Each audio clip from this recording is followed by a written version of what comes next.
அதிமுக கூட்டணி இல்லை என்றால் தோல்வி உறுதி என்ற பயம் காரணமாக ஓடி இருக்கிறார். இப்போ சொன்ன ஸ்டேட்மெண்ட் அவர் மாற்றிக்கிறதுக்கு பெரிய விஷயம் ஆகாது. நிச்சயமாக தேர்தல் இருக்கிறார். பொள்ளாச்சி அல்லது பயன்படுத்தும் ஒரு நட்சத்திர அந்தஸ்துள்ள முகம், நல்ல பிரபலமான ஒரு முகங்கள் தமிழ்நாட்டில் இருக்க வேண்டும் என்று RSS விரும்புது. கன்னியாகுமரி மாவட்டத்தில் நாகர்கோவில் தொகுதியில் எம்பியாக இருப்பதற்கு பொன்னாரி ஏன் பயப்படாக இருந்ததில்லை. அந்த தொகுதிக்கு ஒரு போட்டியாளர் வந்திருக்கிறார். இந்த முறை இந்த விஷயம் தெரிஞ்ச பிறகு அதிமுக ரொம்ப உஷாராக இருக்கு. இருக்கிற அந்த எம்எல்ஏக்களை பாதுகாக்கிற பணியில் அதிமுக ஒவ்வொரு படியாக நகர்த்தி வருகிறது. பயம்னா இந்த நேற்று அவர் உடனதா சபாநாயகர் சொல்ல வேண்டிய இடத்துல ஆளுநர் சொன்னதா தானே.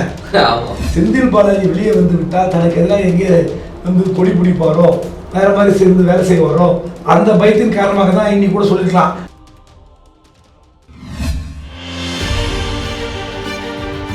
பிளாக் அண்ட் ஒயிட் தமிழர்களுக்கு வணக்கம். அரசியல் சூத்திரம் நிகழ்ச்சிக்கு உங்களை வரவேற்கிறேன். இன்று நம்முடைய சிறப்பு விருந்தினர் பிளாக் அண்ட் ஒயிட் தமிழ் தொலைக்காட்சி தலைமை ஆசிரியர் குபேந்திரன். வணக்கம் சார். வணக்கம்.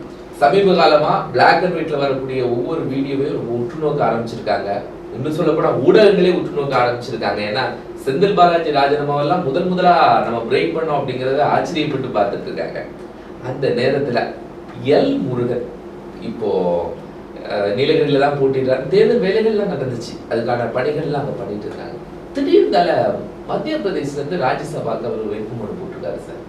ஊட்டி மலைப்பகுதிகளில் 3 தொகுதிகள், கூடலூர், ஊட்டி,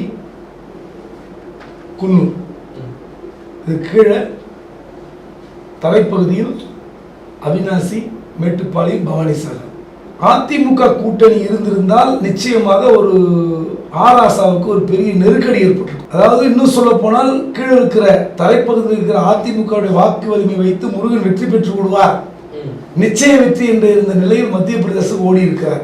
அதிமுக கூட்டணி இல்லை என்றால் தோல்வி உறுதி என்ற பயம் காரணமாக ஓடி இருக்கிறார். காரணம், இந்த ஊட்டியில 3 மலைப்பகுதியிலும் விக்ஷித் சங்கல்ப் யாத்ரா, அதாவது வளர்ந்த பாரதம்ன்ற ஒரு பிரச்சாரத்தை கிராமம் தோறும் சின்ன சின்ன மலைவாழ் பகுதிகள்லாம் முருகனுடைய டீம் போயிட்டு இருந்தாங்க. ஆமா, திடீர்னு ஓடி போயிருக்காருன்னா இன்னொரு முறை நின்று தோற்பதற்கு அவர் தயாராக இல்லை. தன்னுடைய மத்திய மந்திரி பதவியை வேறு யாராவது தட்டி பறித்து விடுவார் பயம் இருக்கும். அதனால எங்கேயோ லாபி பண்ணி மத்திய பிரதேசத்துல ராஜ்யசபா எம்பி ஆயிருக்காரு. சார், இப்போ ஆராசாவை பொறுத்த வரைக்கும் இதுவரைக்கும் ஒரு காம்படிஷன் இருந்துட்டு இருந்துச்சு. அதனால இவர் இப்ப என்ன பண்ணிட்டாரு, ஆராசாக்கு போட்டியா இருந்து தோல்வி அடைஞ்சிடும் ஒரு பயம். அண்ணாமலைக்கு என்ன பயம் சார்? அவரும் நான் போட்டி இல்லை, எனக்கு கட்சி பணி எல்லாம் நிறைய இருக்கு அப்படிங்கிறாரு. அண்ணாமலை போட்டியிட போவதாக உறுதியான தகவல் அந்த கட்சி சொல்கிறார்கள். அவர் இப்ப சொல்றாரு இல்லைன்னு, அவர் எப்படி வேணா பேச்சு மாற்றி கட்சி பணியே நிறைய. அண்ணாமலை சொல்வது பொய் என்று எப்போது நிறுவனமாகும்? அவர் பொள்ளாச்சியோ கோயம்புத்தூரோ வேட்பாளராக தலைமை அறிவிக்கிறது, அதனால நின்றுட்டேன்னு சொன்னால் இப்ப சொல்வது பொய்யாகும். அவர் இந்த முறை எப்படியாவது எம்பி தொகுதியில் நின்று வெற்றி பெற்று மத்திய அமைச்சரான கனவோடு இருக்கார். அவருக்கும் பயம் இருக்கிறது. அதிமுக கூட்டணி இல்லை என்றால் அவரும் தோற்றுள்ளார் என்ற பயம் இருக்கிறது. ஆனால் ஒரு அசட்டு தைரியத்தில் பாஜக வளர்ந்துருக்குன்னு பேசிக் கொண்டிருக்கிறார். இல்லைன்னா தைரியமா துணிச்சல சொல்ல வேண்டியதானே. அது இன்னைக்கு மட்டும் இல்ல சார், இதுக்கு முன்னாடியே சொல்லியிருந்தார். மற்றவர்களை வெற்றி பெற வைப்பதுதான் அவருடைய பணி அப்படிங்கறதெல்லாம் இதுக்கு முன்னாடியே சில நிகழ்வுல சொன்னார். நான் போட்டியிடுவேன்லாம் சொல்லல டைரக்டா. எனக்கு தெரிந்தவரை கண்டிப்பாக அவர் தேர்தல் இருக்க போகிறார்.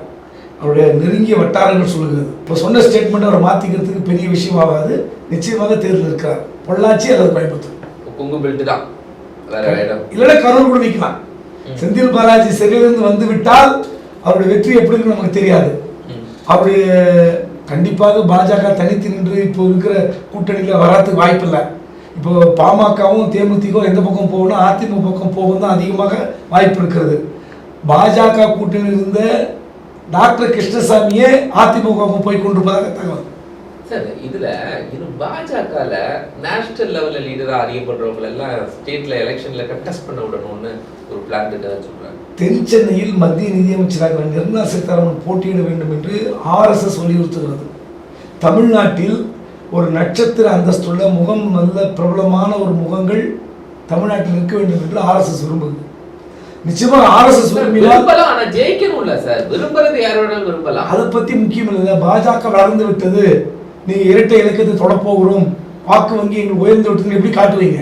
அது புது புது வேட்பாளர்கள் இருக்கிறாங்களே, இவங்க ஒரு ஸ்டாச்சர் கிரியேட் ஆயிடுச்சு. தென் சென்னையில் எஸ்ஜி வேட்பாளர் என்று நம்ம தான் சொன்னோம். ஆமா, பாஜக வேட்பாளர் பட்டியல்ல நம்ம சொல்லியிருக்கோம். ஆமா, இருந்தாலும் RSS வந்து எஸ்ஜி சூர்யாவை விட தென் சென்னையில் நிர்மலா சீதாராமன் நிற்க வேண்டும் என்று வலியுறுத்துகிறார்கள். அந்த அம்மாவுக்கு விருப்பம் இருக்கிறது நமக்கு தெரியாது, ஆனால் வாய்ப்பு அதிகமாக இருக்கிறது. RSS சொன்னால் அவர்கள் செய்து காட்டுவார்கள். வெற்றியா தோல்வி அப்புறம், தோல்வி அடைந்தாலும் மத்திய நிதி அமைச்சராக தொடர்வதற்கு அவர்கள் என்ன எங்கிருந்தோ ஒரு ஸ்டேட்ல இருந்து ராஜ்யசபா எம்பி ஆக்க போறாங்க, அது என்ன உங்களுக்கு கஷ்டம்? சரி, இருந்தாலும் இப்போ காங்கிரஸ்லயே இங்க இவ்வளவு கூட்டணி இருந்த பிறகும் கொஞ்சம் சங்கடமா போயிட்டு இருக்கு. பாஜக பொறுத்த வரைக்கும் அங்க வலிமையான ஒரு கூட்டணி இருக்கும்போது எல்லா முக்கிய தலைவர்கள் பொன் ராதாகிருஷ்ணனே கொஞ்சம் அச்சப்படக்கூடிய சூழல்ல தான் குமரி மாவட்டத்துல இருக்கு. எப்படி ஹேண்டில் பண்ணுவாங்க சார்? கன்னியாகுமரி மாவட்டத்தில் நாகர்கோவில் தொகுதியில் எம்பிஆர் இருப்பதற்கு பொன்னார் ஏன் பயப்படுறாருன்றது இல்லை, அந்த தொகுதிக்கு இன்னொரு போட்டியாளர் வந்திருக்கிறார். அது யார் சார்? விஜயதாரணி. அவங்க காங்கிரஸ்ல சார், காங்கிரஸ் இருக்கிறாங்க. ஆனால் 2-3 நாட்களாக டெல்லியில் முகாமிட்டு இருக்கிறார், சட்டமன்றத்துக்கு வரல. ஆமா, பாஜகவில் சேர போகிற தகவல் இருக்கிறது. இன்னும் சொல்ல போனால் மோடி வந்து பல்லடம்ல வந்து பேசுகிறார். அந்த நாள் என் மக்கள் நடைபயணம் முடிந்து அந்த வெற்றி விழாவில் பேசுவதற்குள் ஒரு 10 எம்எல்ஏ தூக்கணும். எங்க இருந்து? திமுக, அதிமுக, காங்கிரஸ், எல்லா கட்சியிலும் பாமக எல்லாத்துலயும் தூக்கி மேடையில் ஏற்றணும் ஆசைப்படுறாங்க பாஜக. அதுதான் எம்எல்ஏ ஏற்கனவே கொஞ்சம் பேர் போனாங்கல்ல சார், அதெல்லாம் ஓல்டு 80+. அதுவே வந்து அதிமுக வருத்தம் இருக்கிறது. ஆனாலும் இந்த முறை இந்த விஷயம் தெரிஞ்ச பிறகு அதிமுக ரொம்ப உஷாரா இருக்கு. இருக்கிற இந்த எம்எல்ஏக்களை பாதுகாக்கிற பணியில் அதிமுக ஒவ்வொரு படியாக நகர்த்தி வருகிறது. யாருக்கு எங்கெங்கெல்லாம் கான்டாக்ட் விசாரிக்கிறாங்க. திமுக கஷ்டம், ஆனால் வட மாவட்டங்களில் இருக்கிற திமுக எம்எல்ஏக்களை முயற்சிக்கிறார்கள். விழுப்புரம், வேலூர், கடலூர், சிதம்பரம், கள்ளக்குறிச்சி இப்படி இருக்கிற மாவட்டங்களில் வீக் எம்எல்ஏ யாரு, இவங்களை தூக்கி கொண்டு போய் நிறுத்துவதற்கு இலக்கு. திமுக நடக்காத காரியம். இப்போ இருக்கிற ஒரே ஒரு எம்எல்ஏ சிக்கியிருப்பது விஜயதாரணி. அவரும் போய் சேர போறாரு தெரியல.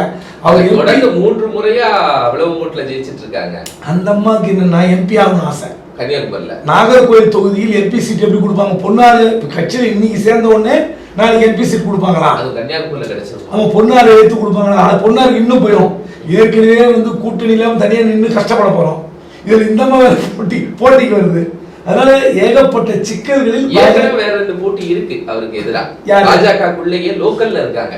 பட் கேண்டிடேட்டா அறிவிக்கிற அதிக வாய்ப்பு மேபி பொன்னார். இந்த முறை பல முறைக்கு உங்களுக்கு நாகராஜ் கூட கேட்கிறதாட்டு குமரி மாவட்டத்தை அலசுறதா ஒரு பேச்சு. அவர் இன்னும் நீங்க பிபி ஏத்துறீங்க, சரி பரவாயில்ல. ஆனா எனக்கு தெரிந்தவரை ஒருவேளை நீங்க நாளை இந்த முறை நின்றுட்டீங்க வேண்டான்னு கூட சொல்லலாம். எனக்கு தெரிந்தவரை பொன்னாருக்கு சீட்டு கிடைத்துன்னு நான் நம்புகிறேன். கூட்டணி வேண்டாம்னு சொன்னது அண்ணாமலை. அதிமுக சொன்னாலும் அதுக்கான எல்லா பிரஷரையும் கொடுத்து கூட்டணியினுடைய எந்த விதமான அந்த சத்திய கோட்பாடுகளையும் பின்பற்றாதவர் அண்ணாமலை. அவருக்கு ஏன் சார் பயம் வருது? பயம்னா இந்த நேற்று அவர் உலகனதா சபாநாயகர்னு சொல்ல வேண்டிய இடத்துல ஆளுநர் சொன்னதா தானே. ஆமா, அது வேற எல்லாரும் பேசிட்டாங்க, எல்லாரும் பாவம் கடுமை விமர்சிட்டாங்க. அவருக்கு வந்து ஏதோ ஒரு நெருக்கடி, மன அயற்சி, மனப்பிளர்ச்சி, விரக்தி இதெல்லாம் இருக்கலாம். விரக்தி என்ன சார்? கண்டிப்பாக. அதாவது 20,000 புத்தகம் படித்தவர் இப்படிலாம் இருக்கிற ஒரு மனிதர் ஒரு முறை டங் ஸ்லிப் ஆகலாம், இல்லை ஒரு முறை தவறு செய்யலாம், ஹியூமன் எரர். ஆனால் தொடர்ச்சியாக 8 முறை சபாநாயகர் என்ற வார்த்தைலாம் வந்து டக்கு டக்கு டக்குன்னு ஆளுநர் வருது. பக்கத்தில் பேட்டி கொடுக்குற பக்கத்தில் வந்து வழக்கறிஞர் பால் கனகராஜ், சிவா, ஆமாம் கருநாகராஜன், ஊடக தொடர்பாளர் பிரசாத் எல்லாம் இருக்கிறாங்க. யாருமே சுட்டி காட்ட மறுக்கிறார்கள், பயமானும் தெரியல. ஆனால் அவர் தொடர்ச்சியாக சபாநாயகர் செய்த தவறை கவர்னர் செய்த தவறாக சொல்லிக்கொண்டே இருக்கிறார். ஒரு முறை டக்குன்னு மைண்டில் வரும்ல. அது வந்து வயசில் வந்து அவருக்கு இப்படிப்பட்ட ஒரு மனப்பிளர்வு ஏற்பட்டிருக்குமான்னு எனக்கு தெரியல. ஆனால் அவங்க சொல்கிறது வந்து தூக்கமின்மை, தொடர்ந்து உழைக்கிறார், இதெல்லாம் நிச்சயமாக அவருக்கு ஏதோ ஒரு சிக்கல் இருக்கிறது. நான் இன்னொரு டிவி டிபேட்டில் கூட சொல்லியிருக்கேன், செந்தில் பாலாஜி வெளியே வந்து விட்டால் தனக்கு எதிராக எங்கே வந்து கொடி பிடிப்பாரோ, வேற மாதிரி சேர்ந்து வேலை செய்வாரோ, அந்த பயத்தின் காரணமாக தான் இன்னைக்கு கூட சொல்லிருக்கலாம் நான் போட்டியில். செந்தில் பாலாஜி வெளில வந்தா களத்துல நின்னா தோத்துருவோம் அப்படிங்கிற பயம். களத்தில் நிற்கணும், தோக்க போறாரு, அது வேற விஷயம். கூட்டணி பலம் இல்லையே, நான் கூட்டணி வைத்து சொல்கிறேன். யாரும் தோற்கடிக்கிறது தேவையில்லை. உங்களுக்கு பாஜக கூட்டணி வலிமையாக இல்லை என்றால் உங்களுக்கு நீங்க எப்படி ஜெயிக்க போறீங்க? செந்தில் பாலாஜி வந்து நின்னாங்கன்னா நீங்க தொகுதியில் வந்து உங்களுக்கு வந்து ஏகப்பட்ட சிக்கல் பண்ணுவார். நீங்க ஓட்டு வந்து இரட்டை இலக்கத்தை தொட போறோம் அப்படின்ற விஷயத்த அதை உடைப்பார். அது வாய்ப்பு இருக்கா? தெரியாது. நான் வந்து நான் யூகத்தின் அடிப்படையில் சொல்கிறேன். அவர் ராஜினாமா செய்திருக்கிறார், அவங்க தம்பி சரண்டர் ஆகலாம், அதன் அடிப்படையில் நீதி சட்டங்கள் அடிப்படையில் வெளியே வரலாம், வாய்ப்பு இருக்கிறது. வாய்ப்பு இருந்தால் போட்டி தொகுதியில் வந்து கடுமையாக வேலை பார்ப்பாரு. கரூரோ கோயம்புத்தூரோ பொள்ளாச்சியோ போட்டியிட்டால் ஏகப்பட்ட நெருக்கடி வரும், அவருக்கு இன்னும் மன அழுத்தம் வரும். இப்பொழுதே மாறி மாறி பேசுகிறார். வேலூரில் ஒரு சமயத்தில் பேட்டி கொடுத்தார், துரைமுருகனுடைய மகன் வீட்டுக்கு கதையை தட்டும்னாரு. 2 நாள் கழிச்சு திருவண்ணாமலை பேட்டி கேட்குறாங்க, நான் இப்படி சொல்லலைங்கிறாரு.